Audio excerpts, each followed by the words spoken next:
ইশতেহার, নীতি, আদর্শ, দলের উন্নয়ন এসব কিন্তু নয়। মূল কথা জ্যোতিষশাস্ত্র। সময় হিসেব মিলিয়ে শুভক্ষণ দেখে জ্যোতিষশাস্ত্র অনুসারে জ্যোতিষীর নির্দেশে আসানসোল উত্তর বিধানসভা আসনের বিজেপি প্রার্থী কৃষ্ণেন্দু মুখোপাধ্যায় আজ তার মনোনয়নপত্র জমা দিলেন। পশ্চিমবঙ্গ বিধানসভার প্রথম দফা নির্বাচনের জন্য মনোনয়নপত্র জমা দেওয়ার প্রথম দিন ছিল সোমবার। প্রথম দফায় নির্বাচন হবে পশ্চিম বর্ধমান জেলায় 9টি বিধানসভায়। জ্যোতিষে ভরসা, সনাতনী হিন্দু মত ও ধর্মীয় বিশ্বাসের কারণে শুভক্ষণ দেখে এদিন দুপুরে আসানসোল উত্তর বিধানসভা আসনের বিজেপি প্রার্থী কৃষ্ণেন্দু মুখোপাধ্যায় তার মনোনয়নপত্র জমা দিলেন আসানসোলের মহকুমা শাসকের কার্যালয়ে। যদিও আগামী 1 এপ্রিল পশ্চিম বর্ধমান জেলায় পদ্ম প্রার্থীদের একসঙ্গে মনোনয়নপত্র জমা দেওয়ার নির্দেশ রয়েছে দলীয় নেতৃত্বের তরফে, কিন্তু ব্যতিক্রমীভাবেই দলের উচ্চ নেতৃত্বের অনুমতি নিয়ে জ্যোতিষশাস্ত্রের নির্দেশে জ্যোতিষীর নিদানে এদিন দুপুর 2টোর পরে বিজেপি প্রার্থী মহকুমা শাসক তথা আসানসোল উত্তর বিধানসভার রিটার্নিং অফিসার অঘোর রায়ের হাতে মনোনয়নপত্র তুলে দেন। মনোনয়নপত্র জমা দিতে আসা বিজেপি প্রার্থীর সঙ্গে কোনো কর্মী বা সমর্থক ছিলেন না। বিজেপি প্রার্থীর দাবি, দল থেকে তাকে মিছিল বা কোনো বিশাল কর্মীদের উপস্থিত করে মনোনয়নপত্র জমা দেওয়ার নিষেধ ছিল না স্লোগানও। তিনি দুপুর 1:30 নাগাদ বার্নপুর রোডের অফিস থেকে আসানসোল আদালত চত্বরে মহকুমা শাসকের কার্যালয়ে আসেন। তার সঙ্গে ছিলেন নির্বাচনী এজেন্ট দিলীপ দে। সব মিলিয়ে 4 জন দলের কর্মী, প্রস্তাবক ও 2 জন নিরাপত্তা কর্মী। মনোনয়ন জমা দেওয়ার পরে কৃষ্ণেন্দু মুখোপাধ্যায় বলেন, তিনি সনাতন ঐতিহ্যে বিশ্বাসী, জ্যোতিষে ভরসা, তাই ধর্মীয় বিশ্বাস অনুসারে এই দিনটিকে, এই শুভক্ষণকে শুভ মনে করে মনোনয়নপত্র জমা দিয়েছেন।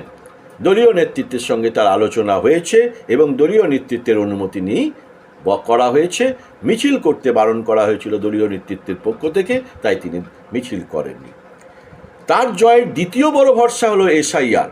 তিনি বলেছেন যে তৃণমূল 15 বছরে কিচ্ছু করেনি, যদিও আসানসোলের বুকে একাধিক কাজ হয়েছে, তিনি হয়তো সেটা চোখে দেখতে পান না।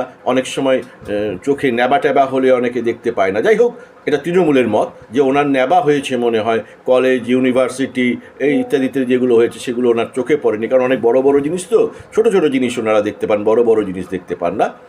এসআইআর এবার নির্বাচনে অনেকটাই প্রভাব ফেলবে। কৃষ্ণেন্দু মুখোপাধ্যায় বিজেপি প্রার্থী, জ্যোতিষশাস্ত্রে ভরসা, তার মতামত এসআইআর এবারের নির্বাচনে অনেকটাই প্রভাব ফেলবে। কারণ আসানসোল উত্তর বিধানসভায় ভ্যানিশ ক্রিয়াকলাপের দৌলতে 28,000 যুক্তিসঙ্গত অসঙ্গতির জাঁতাকলে এবং বিচারাধীন। এবং এটাই ভরসা কৃষ্ণেন্দুর যে 28,000 যদি বাদ যায় তাহলে তিনি হয়তো জিতে যেতে পারেন সম্ভবত। তাই আশা, তিনি বলছেন জোর দিয়ে যে তিনি জিতবেন, কিন্তু তার মনে মনে আশা যদি এসআইআরে আরও কিছু বাদ পড়ে, বিচারাধীন যদি আরও কিছু বাদ পড়ে, তাহলে তিনি হয়তো উতরে যেতে পারেন। তার বড় ভরসা জ্যোতিষশাস্ত্র, দ্বিতীয় বড় ভরসা এসআইআর।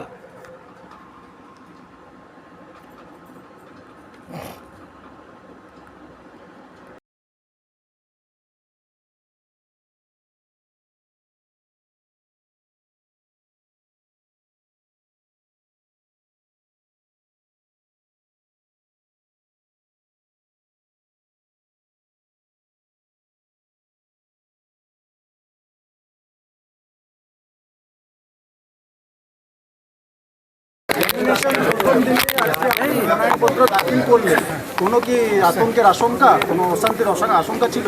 না, একদম না।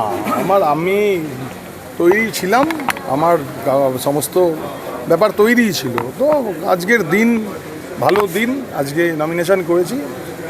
এইরকম আমাদের 1 তারিখ সবাই সার্বিকভাবে সবাই মিলে, যে ভারতীয় জনতা পার্টির সমস্ত প্রার্থীরা মিলে 1 তারিখে আমাদের নমিনেশন আছে। আজকের যে নমিনেশন, আজকে আমি এসডি অফিসে এসে আমি একা দিলাম এবং কোনো আতঙ্কের বিষয় না, কোনো আতঙ্কের পরিবেশ নয়।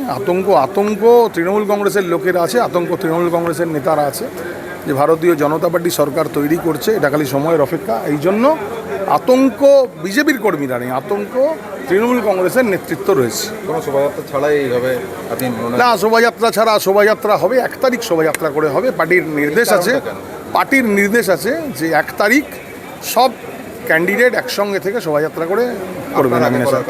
আমি আগে করার আমার কিছু কারণ আছে, কিছু আমরা সনাতনী তো, আমাদের কিছু পুজো পাঠ এইসবের ব্যাপার থাকে।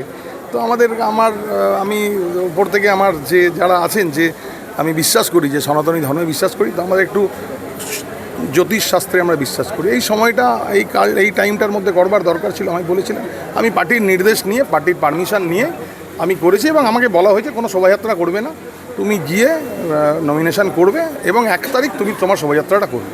তো 1 তারিখ আমরা শোভাযাত্রা সহকারে এই প্রোগ্রামটা আমরা করবো। হ্যাঁ, যেভাবে ফর্ম 7 জমা করার সময় অশান্তি দেখা গিয়েছিল এই মহকুমা শাসক দপ্তরে, সেই ক্ষেত্রে কোনো আশঙ্কা ছিল? না, একেবারে না। তখন ফর্ম 7 জমা হয়েছিল। আপনি জানেন যে অফিসে দাঁড়িয়ে আমি এখানে এই প্রেস মিট করছি, আপনাদের সামনে দাঁড়িয়ে কথা বলছি। এই অফিসের যে এসডিএম ছিলেন, যে আরও ছিলেন, আমাদের ARO ছিলেন, তার ইন প্রেজেন্সে, তার উপস্থিতিতে এইখানে এইরকমভাবে আমাদের ফর্ম 7 জ্বালানো হয়েছে, আমাদের মহিলা কার্যকর্তাদের নিগ্রহ করা হয়েছে, আমাদের ছেলেদেরকে মারধর করা হয়েছে। আপনারা জানেন সেই দিন কীরকম অবস্থা ছিল, গোটা আসানসোল আমরা স্তব্ধ করে দিয়েছিলাম।